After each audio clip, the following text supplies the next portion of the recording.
जीभ जन्म से पहले आती है और मृत्यु तक साथ रहती है, जबकि हमारे दांत जन्म के बाद आते हैं और मृत्यु से पहले चले जाते हैं। दोस्तों, कहने का मतलब है आप अपने अंदर की कोमलता बनाए रखिए, अपने स्वभाव को विनम्र बनाए रखिए। दोस्तों नमस्कार। और आज की एक कहानी ज़बरदस्त मैसेज के साथ। कहानी कुछ ऐसी कि एक बार भगवान बुद्ध घूमने चले और चलते चलते वो एक गांव में चले गए और चलते चलते उन्होंने गांव में विश्राम किया, जहां पर उसके आसपास कुछ शिष्य आकर बैठ गए। और उनमें से एक शिष्य ने कहा कि हे भगवान बुद्ध, मैं अपने जीवन में बड़ा परेशान था और मैंने अपने घर का त्याग किया। आज मुझे अपना घर त्यागे हुए बहुत सारे साल हो चुके हैं, लेकिन आज तक भी मैं ये समझ नहीं पाया कि सुख और दुख की परिभाषा क्या है।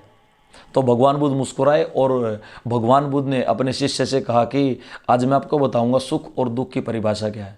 उन्होंने एक कहानी के माध्यम से समझाने की कोशिश की। एक बार एक व्यापारी था और व्यापारी व्यापार करने के लिए अपने शहर से दूसरे शहर चला गया। जैसे ही वो दूसरे शहर में गया, उसके मन में एक भाव आया कि मुझे कुछ अपने घर के लिए कुछ सामान लेना है, एक गिफ्ट लेना है, कुछ अच्छा जो मैं अपने घर में रख सकूं, जो मेरे साथ काफ़ी समय तक रह सके। तो व्यापारी ने पूरा बाजार घूमा और बाजार घूमने के बाद उसे एक कांच का बहुत अच्छा एक गिफ्ट मिला। वो गिफ्ट लेकर वो अपने घर पर आ गया। जैसे ही वो अपने घर पर आया, उसने वो गिफ्ट अपनी टेबल पर रख दिया और वो कुछ काम से बाहर चला गया। जैसे ही वो बाहर गया तो उसके घर का नौकर घर की सफाई कर रहा था और सफाई करते करते नौकर का हाथ लगा और वो गिफ्ट नीचे गिरकर टूट गया। कांच का था, पूरा चकनाचूर हो गया। जैसे उसके टूटने की आवाज़ व्यापारी ने सुनी, वो दौड़ता हुआ घर के अंदर वापस आया और वापस आकर जैसे ही उसने देखा, उसका सबसे प्रिय गिफ्ट जिसको वो लेकर आया था वो टूट चुका था। और व्यापारी पूरा आग बबूला हुआ गुस्से में, लेकिन उसने उस नौकर को कुछ क्यों नहीं कहा, क्योंकि वो नौकर उसके घर पर काफ़ी साल से उसकी सेवा कर रहा था। लेकिन व्यापारी का मन बहुत दुखा और वो वहाँ से चुपचाप चला गया। दोस्तों, शाम हुई, रात हुई, व्यापारी ने खाना नहीं खाया क्योंकि वो दुखी था।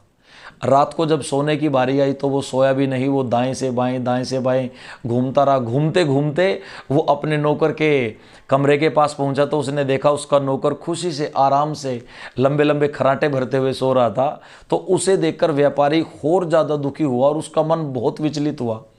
जैसे ही सुबह हुई, सुबह होने के साथ साथ व्यापारी को एक आइडिया सूझा और उसने क्या किया, उसने नौकर को बुलाया और नौकर से कहा कि तूने कल बहुत गलत काम किया। नौकर पहले से बहुत शर्मिंदा था। नौकर ने व्यापारी से कहा कि मैं उस काम के लिए बहुत शर्मिंदा हूं कि मेरे हाथ से वो आपका जो गिफ्ट था वो टूट गया। तो व्यापारी ने कहा कि तूने गिफ्ट तोड़ा, वहां तक तो बात ठीक थी, पहले मेरी पूरी बात ध्यान से सुन। वो गिफ्ट बहुत ज़्यादा महंगा था, मैं पूरे बाजार में ढूंढ कर लेके आया था। तूने जितनी पूरी उम्र में आज तक पैसा कमाया उससे भी ज़्यादा महंगा वो गिफ्ट था। लेकिन इम्पोर्टेंट वो महंगा गिफ्ट नहीं था, इम्पोर्टेंट ये था कि वो गिफ्ट मैं तेरे लिए लेके आया था। और यह कहकर व्यापारी वहाँ से चला गया। शाम हुई, रात हुई, व्यापारी आराम से सो गया। और वो लाइन सुन के कि वो गिफ्ट मेरे लिए आया था, उसके नौकर को पूरी रात नींद नहीं आई। दोस्तों सोचिए, एक विचार एक व्यक्ति के लिए दुख का कारण हो सकता है, एक विचार एक व्यक्ति के लिए सुख का कारण हो सकता है। पहले दिन उस गिफ्ट का टूटना उस व्यापारी के लिए दुख का कारण था, दूसरे दिन उस गिफ्ट का टूटना उस नौकर के लिए दुख का कारण था। तो भगवान बुद्ध मुस्कुराए और अपने शिष्य से कहा कि विचार पकड़ लो तो दुख है, छोड़ दो तो सुख है। तो दोस्तों, लाइफ के हर एक पल को आप एंजॉय कीजिए, विनम्रता के साथ रहिए और सबके साथ अच्छे संबंध बना के रखिए। Thank you so much.